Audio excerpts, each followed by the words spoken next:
What does it really mean to hold space when your child is overwhelmed and you are too? Today, we're unpacking what staying steady actually looks like in real life. Mama, are you tired of meltdowns stealing the peace in your home? Welcome to Parenting Beyond Meltdowns. I'm Amanda, a Christian life coach and a mom of a strong-willed neurospicy teen.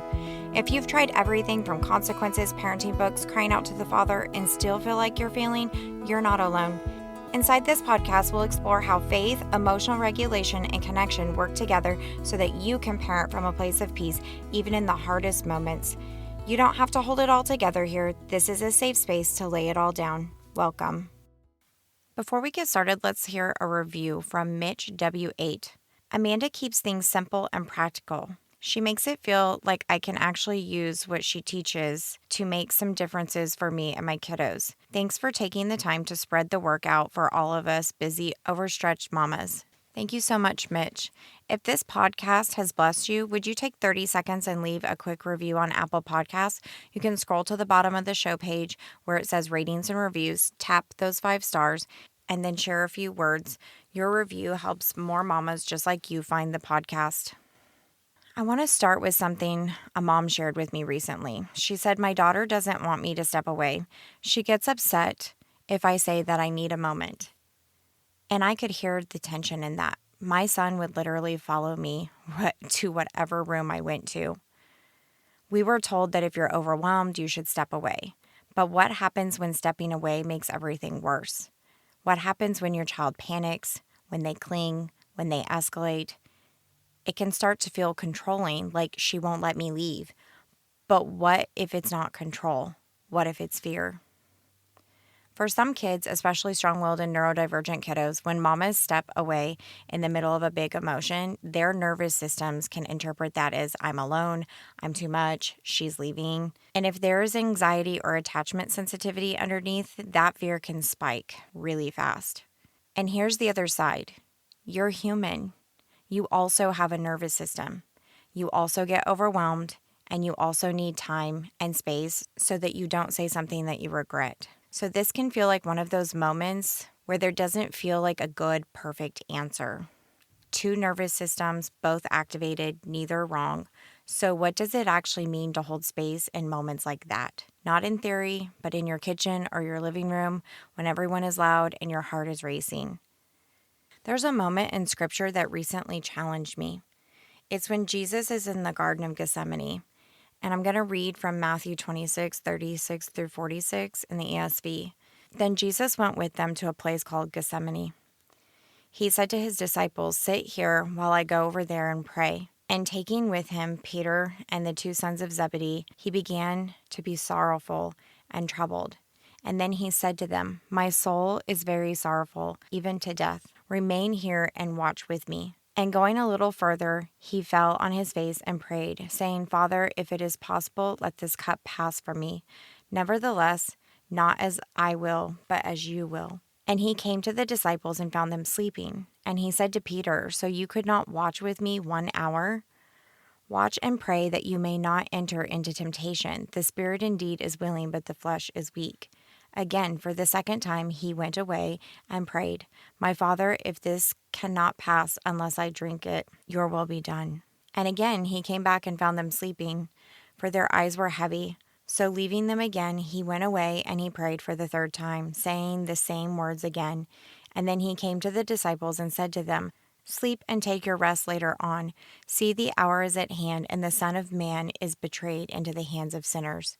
Rise, let us be going. See, my betrayer is at hand." In the Garden of Gethsemane, Jesus was in deep anguish. He asked his closest friends to stay awake and to pray with him. He didn't ask them to fix what was coming. He didn't ask them to stop it. He didn't ask them to solve anything. He asked them to stay present, to remain, to watch, and to pray. And they couldn't. They fell asleep. And later, when everything escalated and the soldiers arrived and Peter reacted, he grabbed a sword and tried to take control. These were 2 very human responses to discomfort. One is to withdraw, and the other is to control.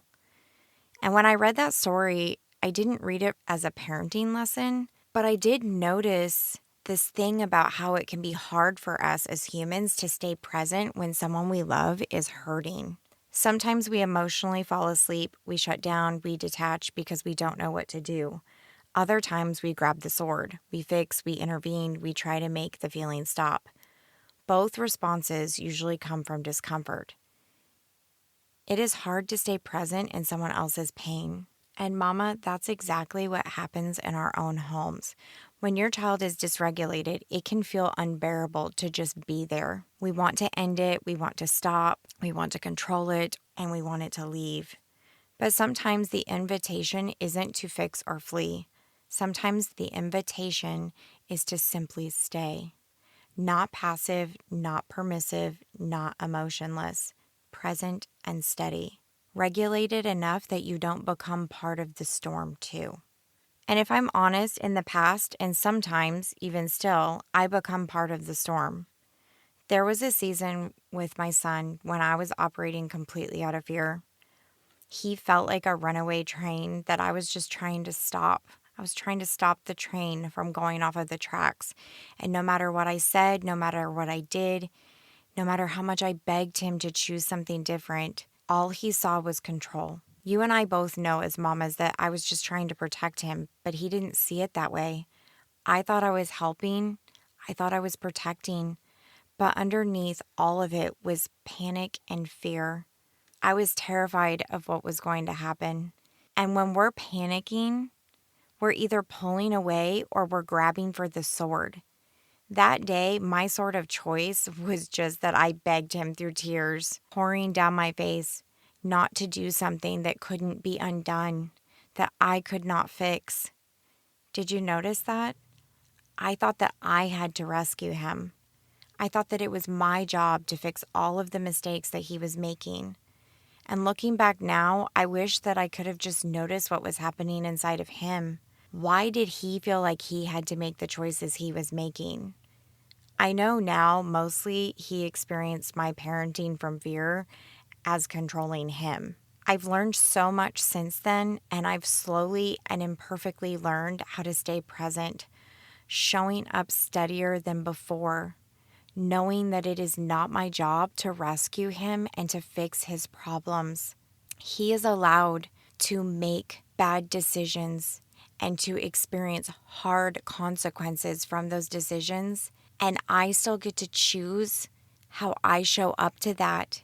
It doesn't mean that I have to make his choices mean something about me. He can have a hard time and a hard season. And while that is a part of my life, I can also experience joy and peace and any other emotion you want to name. We have permission to experience those in the middle of hard things. So like I said, I learned these things slowly and imperfectly, but I learned to stay present, which means that showing up steadier than I did before. So today, let's talk about what holding space actually means. Holding space means that your child can have big feelings without you needing to rescue them through fixing, managing, or controlling their life experience. It means that you regulate your emotions first so that you can respond instead of reacting.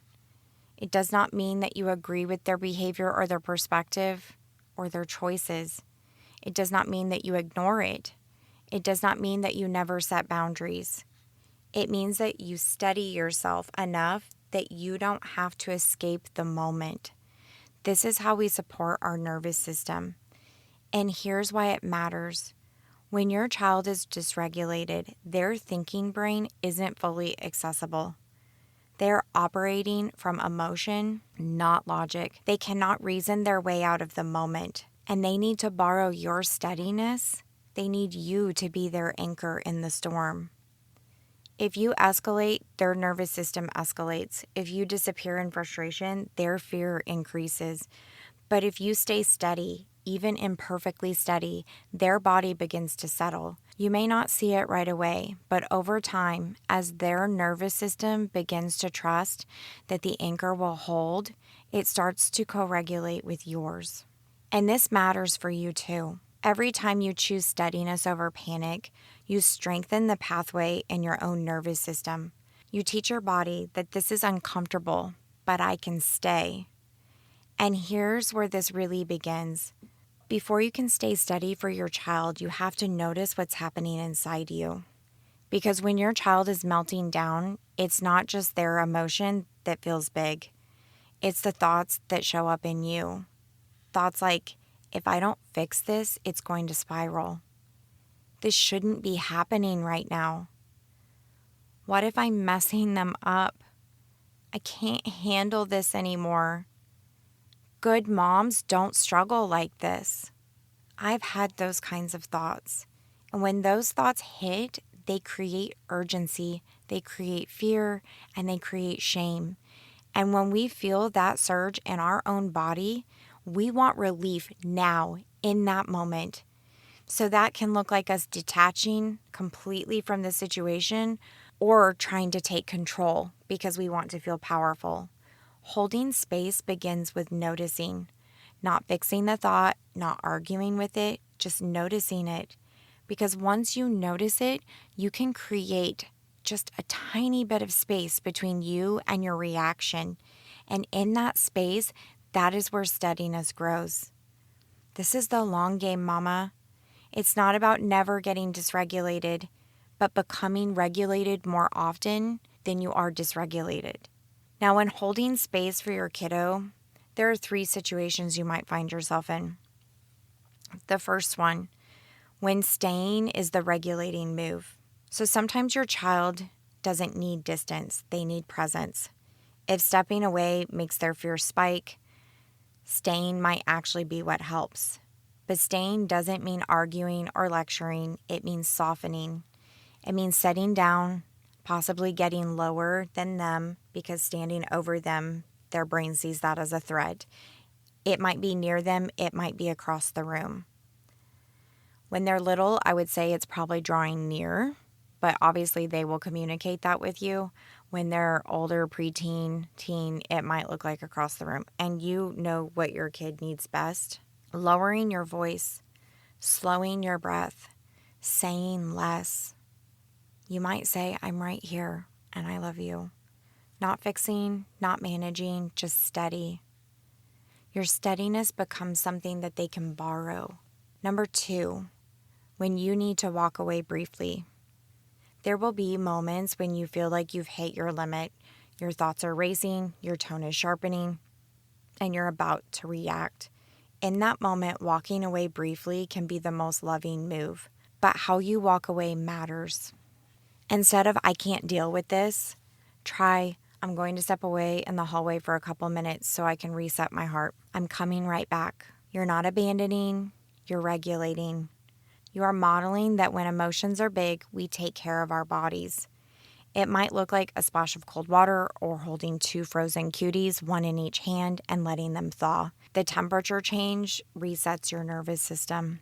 This could be helpful for both of you, but depending on your situation, you can invite your child to do the same, but it doesn't always mean that they will want to or agree to. It's worth trying, but if they don't want to, then just drop it.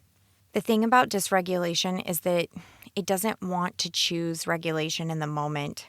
As adults, we have a little bit more control over this than our children do. That's why it's important that we choose regulation, even when it feels hard for us, because at times it can feel nearly impossible for our kiddos to choose it. And that's why your steadiness matters so much. Number 3, when you cannot walk away. And Mama, there are seasons when walking away is just not realistic. I get it. Your child might follow you. You might not have any support. You might not be getting a break. You might not have a village. And if that's the case, I am so sorry. And my heart goes out to you. If that's you, this is not failure. It's a season. In those moments, it might look like pressing your feet into the floor, putting your hand over your heart with some deep, slow breaths.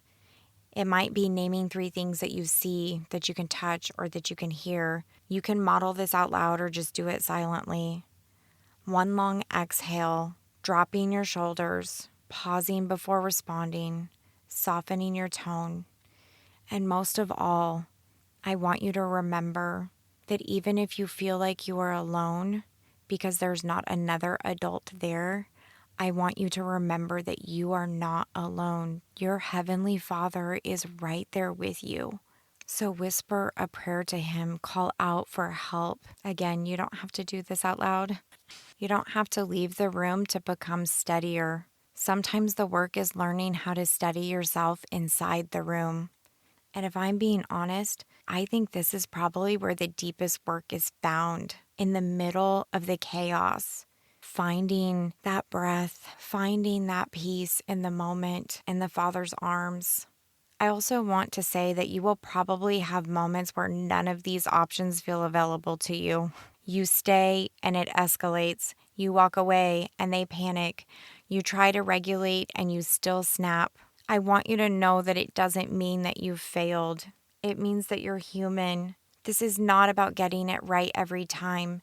It's about growing your capacity over time. Some days you will shut down. Some days you will overreact. And some days you will stay steady and celebrate those days, Mama. All of it takes practice in the big moments and the small. Our challenge of the week, I want to challenge you to practice in the small moments this week. That's where steadiness is built. Notice when your body feels activated.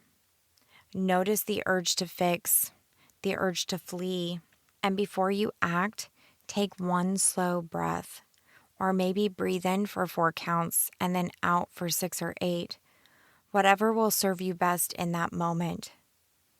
It's not about being perfect. It's not about eliminating the meltdown. Just give yourself one moment of choice, one breath, 1 second of steadiness. You are not trying to master this overnight. It's about becoming steadier than you were the day before. And that kind of steady love changes homes and relationships forever. If you want to go deeper into encouragement like this, join my insiders list and my Facebook group. Both are linked in the show notes. Inside the insiders list, I share weekly faith-filled reminders, emotional regulation tools, and mindset reflections to help you stay anchored in who the Father says you are. And in our Facebook group, we walk it out together, celebrating wins, sharing grace, and reminding one another that peace is possible even in the hardest moments. You don't have to walk this road alone. Come find your rhythm with us. Hey, sweet mama, I hope you loved today's episode. Can you do me a favor? If this episode spoke to your heart, would you take 30 seconds and share it with a mama in your life who needs to know they are not alone?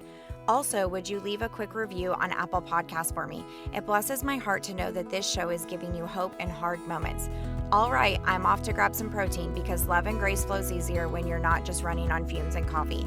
I'll meet you back here next week for another honest and hope-filled conversation. In the meantime, Mama, stay rooted in faith and anchored in love.